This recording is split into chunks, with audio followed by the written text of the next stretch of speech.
But right now, all around us, and so compelling you never miss the fact there's no melody, is a music that is all beat, strong beat, and talk. It's rap music, and it sounds like this. It's about a time not long ago, everybody had on their radio. And then the fella came on with a groovy noise to put the wiggle in the women and girls Music and boys. from the streets, heard on the streets with the advent of portable record and tape players. Rap music began in Harlem and the South Bronx on playgrounds like this one, where people would gather to spin records and then recite their own lyrics, their raps, over the instrumental section. Maintenant, pour l'hymne national canadien. Now for the Canadian National Anthem. Madame Ginette Renault.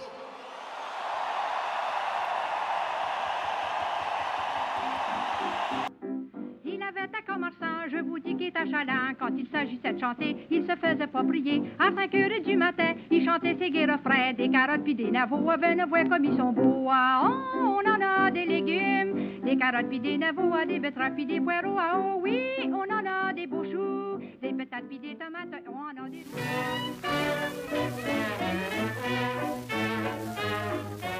Hey, he, hi, ho, picking cotton all day. Hey, he, hi, ho, just a picking away. Oh, white folks knows I'm working. They know 'twon't be no shirking. He, hi.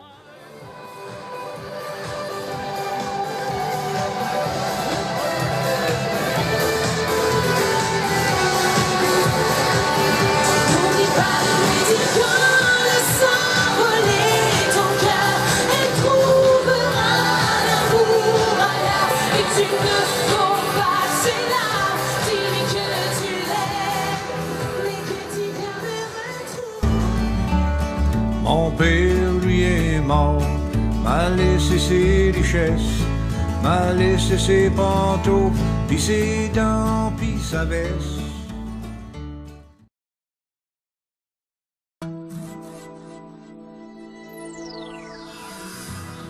« 1975.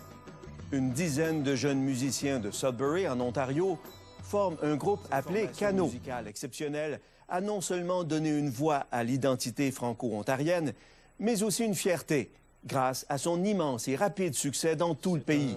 Une espèce de cri de ralliement pour les francophones, pour les franco-ontariens, quitte à ce qu'ils s'unissent pour ne pas succomber à l'assimilation. Dans un français que je comprenais, qui n'était pas un français de la France, c'était pas du Charles Trenet, puis c'était pas du Charles Aznavour, c'était chanté par notre voix. C'était par rapport au groupe québécois, c'était dans notre langue, avec un accent différent, puis avec une façon de faire la musique aussi différente. Eux autres racontaient des histoires avec un accent différent, celui du nord de l'Ontario. Ça, c'était le fun, mais c'était un autre fait francophone que je découvrais. Là. En petite québécoise pure laine, c'est le temps du nationalisme aussi, fait que c'était le fun de voir un autre espace francophone. Puis c'est aussi les histoires, tu sais, ils racontent une histoire de ce qui se passe à Ottawa, une gang de chums qui font un party, des histoires d'amour, des histoires de peine, d'amour.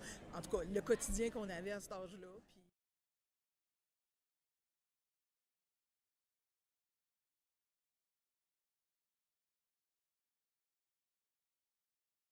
Je veux juste dire que Cano, là, c'est quand ils sont arrivés sur la scène musicale canadienne dans les années 70, ils ont vraiment fait éclater chez les Franco-Ontariens un sens d'appartenance extraordinaire d'une culture qui nous est propre, nous les Franco-Ontariens. À ce moment-là, on s'est dit « wow ». On est du même calibre, on peut être du même calibre que Beau Dommage, Harmonium au Québec, Chilliwack à Vancouver, Lighthouse Toronto. Tout à coup, ça nous ouvrait la voie. On n'était plus juste une petite pichenoute sur la carte du Canada, des minoritaires MINUS. On avait quelque chose dont on pouvait être fier et ça a vraiment fait éclater cette appartenance. C'était notre musique.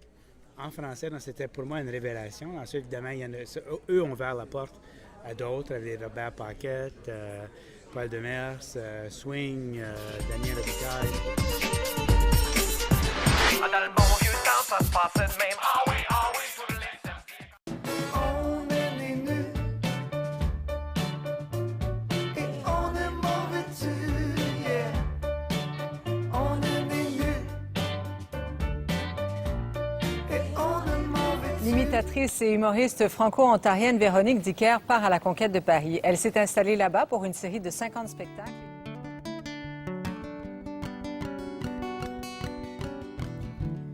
Faudrait pas dire ça à personne, mais j'aimerais ça t'écrire des poèmes avec des beaux mots qu'on comprend pas.